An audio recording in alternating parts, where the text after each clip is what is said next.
Start చేయండి, మామూలుగా start చేయండి.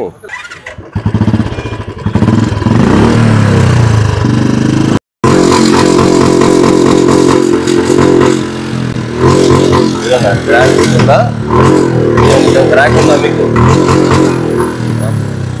ఈ బండి ఎవరిది? ఈ బండి ఎవరిదండి ఇది?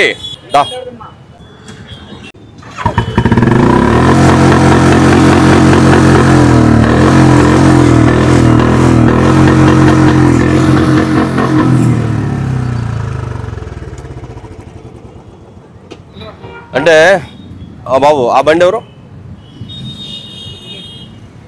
ఆ బండి కానీ ఈ బండి కానీ మీరు సైలెన్సర్ కంపెనీ వాడు ఇచ్చింది కాకుండా మీరు సైలెన్సర్ మోడిఫై చేసి ఎక్కువ సౌండ్ వచ్చేటట్టు మీరు క్రియేట్ చేసుకున్నారు కదా. ఒకసారి మీ ఇంట్లో మీ అమ్మ నాన్నలు ఉంటారు కదా, మీ పెద్దవాళ్ళు ఉంటారు కదా, వాళ్ళు పడుకుంటారు కదా, వెళ్ళి వాళ్ళ దగ్గరికి గది దగ్గరికి వెళ్ళి వెనక్కి తిప్పి బండిని స్టార్ట్ చేసి వాళ్ళకి వినిపించండి. ఒకసారి వాళ్ళకి వినిపించండి.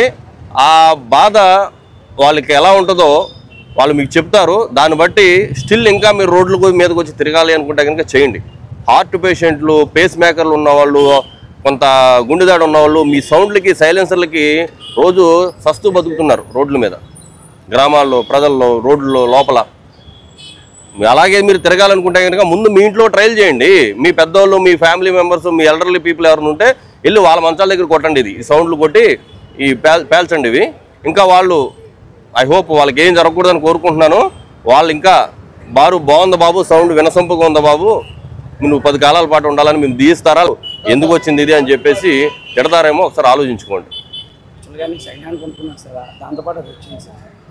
అలాంటి ఎదవ దగ్గర నువ్వు కొనుక్కున్నప్పుడు నువ్వు వెంటనే మార్చుకోవాలా. మన పేరెంట్స్ మనకి ఇంపార్టెంట్ కదా, వాళ్ళు ఉంటేనే కదా. అంటే మరి బయట వాళ్ళ పేరెంట్స్ కదా, మీ పేరెంట్సే పేరెంట్సా? మిమ్మల్ని కాదు అంటున్నా, ఓవరాల్గా చెప్తున్నాను. పేరెంట్స్ ఎవరికైనా పేరెంట్సే, పెద్దవాళ్ళు ఎవరికైనా పెద్దవాళ్ళే. వాళ్ళు 10 కాలాల పాటు ఉండాలా, వాళ్ళ బ్లెస్సింగ్స్ మనకు ఉండాలా.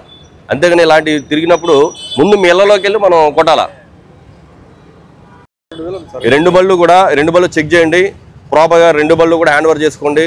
2 కూడా సీజ్ చేసి లోపల పెట్టే సైలెన్సర్లన్నీ కూడా టోటల్గా మాడిఫై అయిన తర్వాత కింద క్రష్ చేసిన తర్వాత బళ్ళు రిలీజ్ చేస్తాము. దానికి తగ్గట్టు సెక్షన్ వేయండి.